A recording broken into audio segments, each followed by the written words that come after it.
সকাল সকাল দেখো বিছানার বা জানলা দিয়ে কীরকম রোদ ঢুকছে। আমি বললাম না, আগে বিছানার চাদর সব বক্সের মধ্যে বালিশ টালিশগুলো সব গায়ে দেওয়া চাদর, তারপর রাতে যে চাদরটা পেতে আমরা শুই সেই চাদর সব বক্সের ভিতরে ঢুকিয়ে দিলাম। এবার অন্য একটা বেডশিট পেতে নিলাম। আমি রাতে সবসময় আলাদা চাদর পেতে শুই, মানে সারাদিন যেটা পাতা থাকে ওটা আর শুই না, রাতে চেঞ্জ করে নিই। এবার দেখো জানলা খুলছি, রোদ দেখো শুধু, মানে আর কদিন বাদে না সকালবেলা জানলার দিকে খুলতেই পারবো না বিকেলবেলা ছাড়া, মানে এত রোদ আসে এখানে। এবার চাদরটা মানে লম্বায় এতটাই বড়, আমাকে এক হাত করে মানে গুঁজতে হয়। আর চওড়াতে মানে আমার আরেকটু বড় থাকলে ভালো হতো, কারণ আমার তো মাঝখানে যেহেতু খাট, দুদিকে একটু করে রাখতে হয়। বাস এবার ঝাঁটাতে চাদরটা প্লেন করে নিচ্ছি। আর আমার কী বলো তো, বিছনায় না মানে সবসময় চাদর যেন আমার টান টান করে পাতা থাকে। মেয়ে একটু করলে, এই তুই এরকম করে দিচ্ছিস কেন, মানে আর আমি সারাক্ষণ মানে বিছানার উপর উঠতে একদম ভালোবাসি না। সোফা টোপা রয়েছে ওখানে বসো না, বিছানার মধ্যে শোয়ার সময় শোবে, তাহলে বেশ বিছানাটা টান টান থাকবে, দেখতেও ভালো লাগবে। বসার জায়গা যখন আছে অন্য জায়গায়, সবসময় বিছানার উপর কি, এই অভ্যেসটা এখন আমাদের ঘরে কারোরই খুব একটা নেই বিছানার উপর সারাদিন বসা। Good morning friends, welcome back to my channel home cook Kabita channel থেকে তোমাদের সবাইকে অনেক অনেক ওয়েলকাম। আশা করছি সবাই খুব খুব ভালো আছো, আমিও ভালো আছি। দেখো সকাল সকাল তো তোমাদের দেখালাম বিছানার চাদর টাদর পেতে একদম বিছানা ফ্রেশ, পুরো জানলা দরজা সব খুলে দিলাম, ঘরটারও ঝাড় দেওয়া হয়ে গেছে, আর দেখানো হয়নি। আর আমার ঠিক ভালো লাগে না ঘর যা দেওয়া সব, যাই হোক। তারপরে ওর দিকটা সামলে ঠামলে এবার একটু সিঙ্কে, তারপর তোমাদের দাদাভাই খেয়ে গেছে, সেই সিঙ্কে আবার ভর্তি ছিল, সেগুলো সব পরিষ্কার সব করলাম, সিঙ্ক টিঙ্ক করে চাটা নিয়ে বসলাম। এখন একটু চাটা খেতে খেতে এখন ফোনটা একটু তোমাদের ইন্ট্রো দিয়েই দাও, একটু ফোনটা দেখবো, দেখেই মানে 5-10 মিনিট, বেশিক্ষণ না, দিয়ে তারপরে শুয়ে যাওয়ার কিচেনে।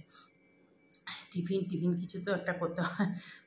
এই ময়দাটা মাখাই আছে এতটা, দুটো রুটি করে নেবো আর কিছু দিয়ে খেয়ে নেবো। আর রান্না তো আছেই,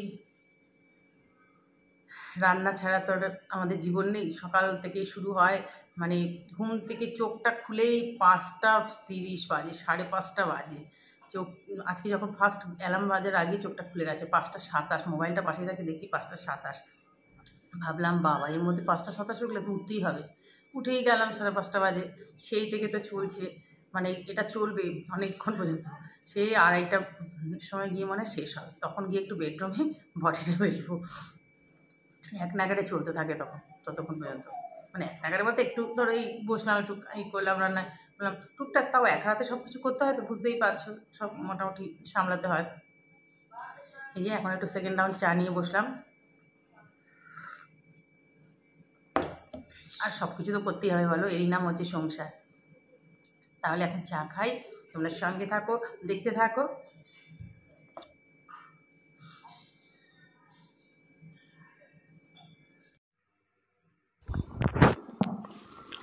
দেখো রান্নাটা বসিয়ে দিচ্ছি, এই যে কড়াতে মাছগুলো দিয়ে দিচ্ছি, আবার একটু টিফিনও করতে হবে, মানে দুটোই একদিকে চালাতে হবে, নাহলে না বড্ড দেরি হয়ে যায় দুটো না চালালে।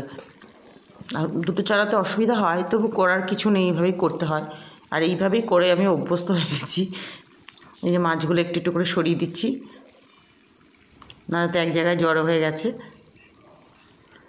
মাছগুলো একটু বেশ কড়া করে ভেজে নেবো। এই ফাঁকে আবার দেখো, এই যে কড়া করে মাছগুলো ভাজা হয়ে গেছে, এই ফাঁকে আবার আমি একটু মানে রুটি করব, সেই জন্য তরকারি আবার একটুখানি অল্প মতো, মানে আজকের জন্যই শুধু একটু করব, কারণ যতটুকু আটা ময়দা মাখা রয়েছে অতটুকুতে 4টে রুটি হবে, আর ওই জন্য অল্প একটু তরকারিটা বসাবো। এবার দেখো কড়াতে জিরে ফোড়ন দিয়ে দিয়েছি, সাদা জিরে, আর একটু পেঁয়াজ দিয়ে দিলাম। আজকে পেঁয়াজ আর আলু দিয়ে মাছের ঝোলটা করব। শুধু আলু দিলে না, একটু পেঁয়াজ না দিলে যেন ভালো লাগে না। এবার লম্বা লম্বা করে একটু আলু কেটে দিয়েছি, পেঁয়াজ আর আলুটাকে একসঙ্গে খুব ভালো করে ভেজে নেবো। মশলা তো সব রেডি করে রাখাই আছে, আদা বাটা, জিরে, নুন, হলুদ, কাঁচা লঙ্কা, টমেটো সব রেডি। আলুটা দেখো খুব সুন্দর করে ভেজে নিয়েছি, একটু লালচে লালচে করে। আর আলুটা বেশ ভাজলে না, তোমরা দেখোই আমার রান্না, আমি একটু ভেজে টেজেই করি, তাহলে মানে জিনিসটা টেস্ট হয় খুব। মাছের ঝোলটা খেতে আর আলুগুলো খেতে ভীষণ ভালো লাগে। খুব ভালো করে কষিয়ে নিচ্ছি।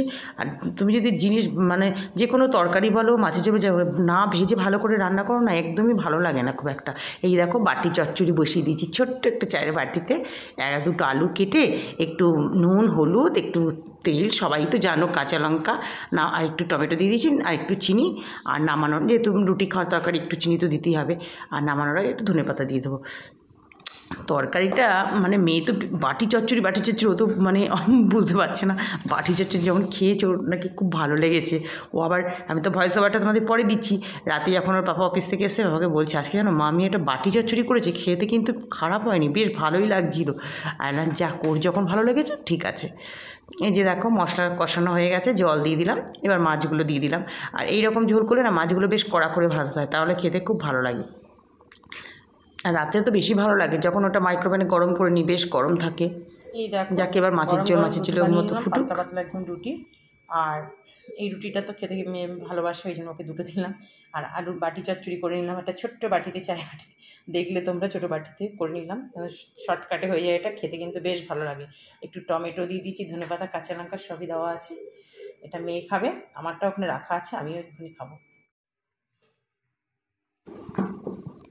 মানে এই ফাঁকে আমিও টিফিনটা একটু করে নিলাম। আর রুটিগুলো বানিয়েছি সেটা দেখানো হয়নি, তবে আজকে রুটিগুলো না দুটো মনে হয় ফুলেছিল আর দুটো একটু অল্প ফুলেছে। যাই হোক রুটিগুলো বেশ ভালোই হয়েছে, যেহেতু ময়াম দেওয়া ছিল, খেতে বেশ ভালো লাগে। আর মেয়ের তো এই রুটি ভীষণ পছন্দের রুটি। মাছের ঝোলটা দেখো হয়ে গেছে, আলুগুলো একদম সেদ্ধ হয়ে গেছে, বাস আমার মাছের ঝোল হয়ে গেল। একটু ধনেপাতা তো দিয়েই দিলাম, যেটা এখন রয়েছে ঘরে দেবই রান্নাতে। মাছের ঝোলটা এবার ভাগ করে রেখে দেবো, নিয়ে আবার কড়া ধুয়ে বসিয়ে দিলাম। একদিকে ভাত, একদিকে দেখো মাছের মাথাটা ভেজে নিয়েছি। ওই যে ভাত মাছের মাথাটা রয়েছে, তার মধ্যে লাউ দিয়ে মাছের মাথা দিয়ে করব। লাউটা আগের দিন কুটে রেখেছিলাম, না একদম মানে মানে সম্ভব হয় না গো, এক হাতে এত কোটা লাউটাও কুটতে তো একটু মোটামুটি টাইম লাগে। একটু মানে একদম মোটা মোটা করে কাটলে তো খুব একটা ভালো হয় না, এরকম যতটা পারি আমি এরকমভাবেই কেটে নিই। দেখো দিতে গিয়ে কতগুলো পড়ে গেল। দুটো ছোটো ছোটো কাঁচা লঙ্কা দিয়ে দিয়েছি, নুন, হলুদ, একটু জিরের গুঁড়ো, আর দুই একটা চিনির দানা, যেহেতু মাছের মাথা দিয়েছি দু একটা চিনির দানা দিয়ে মানে ব্যালেন্সটা ঠিক রাখার জন্য। বাস এটা তার কিছুই করতে হবে না, নাড়াচাড়া দিয়ে গ্যাসটা সিম করে ঢাকা দিয়ে দেবো, তাতেই কত জল বেরিয়ে যাবে। আর কচি লাউ তো একদম গলে গিয়েছিলো লাউ। আর গরমের দিনে এখন তো লাউ খাওয়া খুবই ভালো। আর বিশেষ করে তোমাদের দাদাভাইয়ের তো মানে খুবই দরকার, ডাক্তার তো প্রেসক্রাইবই করে দিয়েছিল লাউ, পেঁপে এইসবগুলো। যাই হোক এবার দেখো লাউ একদম মাঝে মাঝে একটুখানি খুলে নাড়াচাড়া করে দিয়েছি, সেগুলো আর তো দেখানো সম্ভব নয়। দিয়ে এবার ধনেপাতা দিয়ে দিলাম, যেটা দেবে লাউ চিংড়ি বা মাছের মাথাতে ধনেপাতাটা ভীষণ ভালো লাগে। তো বাস আজকে এই পর্যন্তই রান্নাবান্না। দেখো রান্নাবান্না হয়ে গেল, গ্যাস ট্যাস মোছা কমপ্লিট, বেশি পরিষ্কার, বাসন শুকিয়ে গেছে, বাসনগুলো তুলে ফেলবো। কেমন একটা ওয়েদার হয়েছে জানো তো, সেই হালকা হালকা ঠান্ডা ঠান্ডা লাগে, ঠোঁটগুলো গা হাত পাগুলো চিটচিট করছে, ঠোঁট ফাটছে, অদ্ভুত ওয়েদার।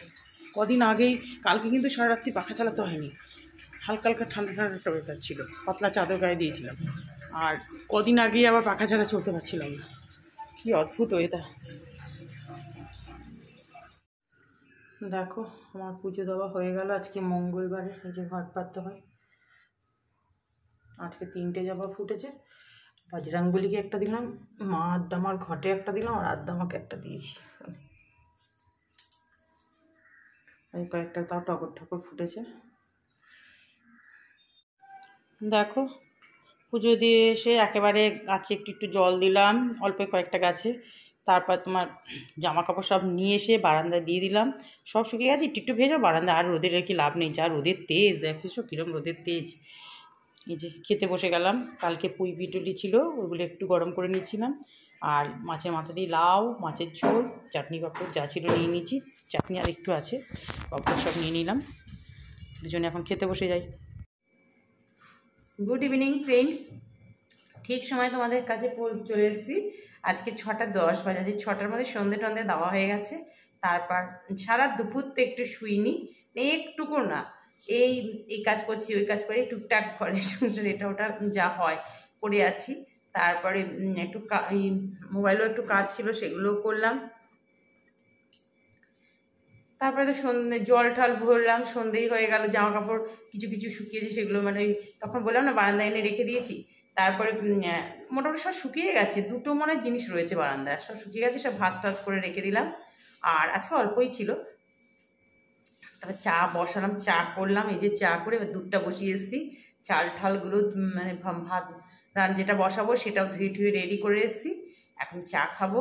চা খেয়ে আর সব থেকে আজকে সন্ধে দিতে গিয়ে না তার আগে একটু ছাদে হাঁটছিলাম, এত ভালো লাগছিল তোমাদেরকে কি বলবো, মানে খুব ভালো লাগছিল।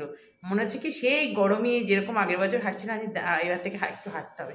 তাও চলে আসলাম, আনলাম না যাই সন্ধেটা দিয়ে দিই, সন্ধেটা দিয়ে তার নিচে যাই। খুব ভালো লাগছিল আজকে, আজ না এবার থেকে সত্যি হাঁটবো।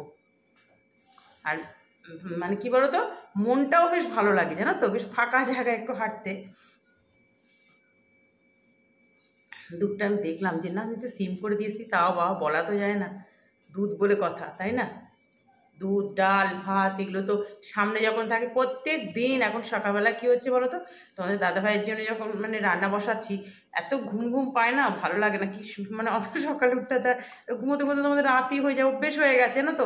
মানে মেয়ের ধরো এখন তো পরীক্ষা হয়ে গেছে, এখন তো কলেজ খুলবে, তারপর আবার পড়া স্টার্ট হবে। এখন সেই ওর মানে তবুও মানে আমাদের আগে ঘুম নেই, সেই 12:30 আপনারটা এরকম বেজে যায়, মানে একটা অভ্যেসে পরিণত হয়ে গেছে কি বলবো, মানে ব্যাড অভ্যেস যাকে বলে। তারপরে ওখানে ঘুম মানে ভাতটা বসিয়ে এইখানে চেয়ারে একটু বসে একটু তখন ফার্স্ট টাইম একটু লিকা চা খাই, কি ঘুম পায়। বসে আছি, বাবা দেখি একবার ভাতের মার সরসর করে অল্প ভাত বসাই তো, তখন হুড় করে জানি মা ও আবার গিয়ে সঙ্গে সঙ্গে কাপড় দিয়ে মুছে দিই, নাহলেই তো একদম ওগুলো না একদম স্টিলের তো পুরোটা চিমটে মতো আটকে যায়। আর ওটার মধ্যে যদি আবার রান্না করতেই থাকি ওটা মাজতে ভীষণ কষ্ট হয়, আর উঠতেই চায় না, দাগ ভরে যায়। কিরকম গরম করছে দেখো আজকে। আর সকাল থেকে কিন্তু ওয়েদারটা বেশ হালকা হালকা ঠান্ডা ভালোই ছিল, এখন দেখছি গরম করছে। না হেঁটেছি বলে একটু গরম লাগছে কি জানি, ছাদে হাঁটছিলাম বলে। এখন চাটা খাবো, চাটা খেয়ে তারপর মেয়েকে একটু টিফিন দেবো, আমিও একটু হালকা ভাবে কিছু খেয়ে নেবো টিফিন। তারপরে সন্ধেবেলা বলছি, তারপর বেডরুমে গিয়ে কী করতে হবে, এডিটিংয়ের কাজ আছে সেটা তো করতেই হবে।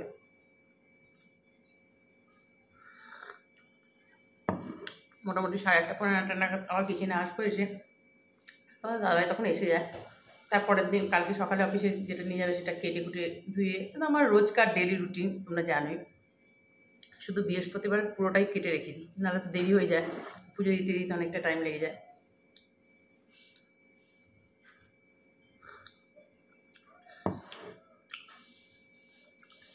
মেয়ে শুয়েছিল, মেয়ের বেশ ঘুমটা আছে। আমি ওর মানে ওর পাপাকে কালকে বলছি যে ওর ঘুমটা আমাকে দিলে ভগবান কাজ দিত, ওকে কেন এত ঘুম দেয়, আমার ঘুমটা বরঞ্চ ওকে দিয়ে দিতে পারতো। হাসছে বলছে বলে উঠেই সোজা মোবাইল কম্পিউটারটা চালিয়ে দেবে, মোবাইল নিয়ে বসে পড়বে। তাহলে এখন চা খাই, আবার তোমাদের কাছে পরে আসছি। বন্ধুরা দেখো, রাতের খাওয়ার দাওয়া সব কমপ্লিট করে একদম কিচেন টিচেন সব পরিষ্কার করে চলে আসলাম বেডরুমে। এখন জোয়ান খাচ্ছি। এই যে মেয়ে বডি লোশন মাখা হচ্ছে হাতে, আমি যে সারাদিন মনে পড়লো না, এখন রাতে মনে হচ্ছে। বলে না দিনের বেলা তো স্নানের আগে ওই কেউ কর্পিং বডি ওয়ালাটা সেটা মেখেছিল একটু, বলছে এখন ওই জন্য একটু বডি লোশন মাখছে। আমি আচ্ছা, ওর মাঝে মাঝে যখন মনে পড়ে তখন মাখে, নাহলে না। আমি বলি কি মেখেছিস। তাহলে বন্ধুরা আজকে ভিডিওটা এই পর্যন্তই। ভিডিওটা যদি ভালো লেগে থাকে প্লিজ একটু লাইক করো, আর নতুন যারা আছো তারা একটু সাবস্ক্রাইব করে পাশে থেকো। সবাই সুস্থ থেকো, ভালো থেকো। তোমাদের সাথে আবার দেখা হবে নেক্সট একটা ভিডিওতে। Tata, good night.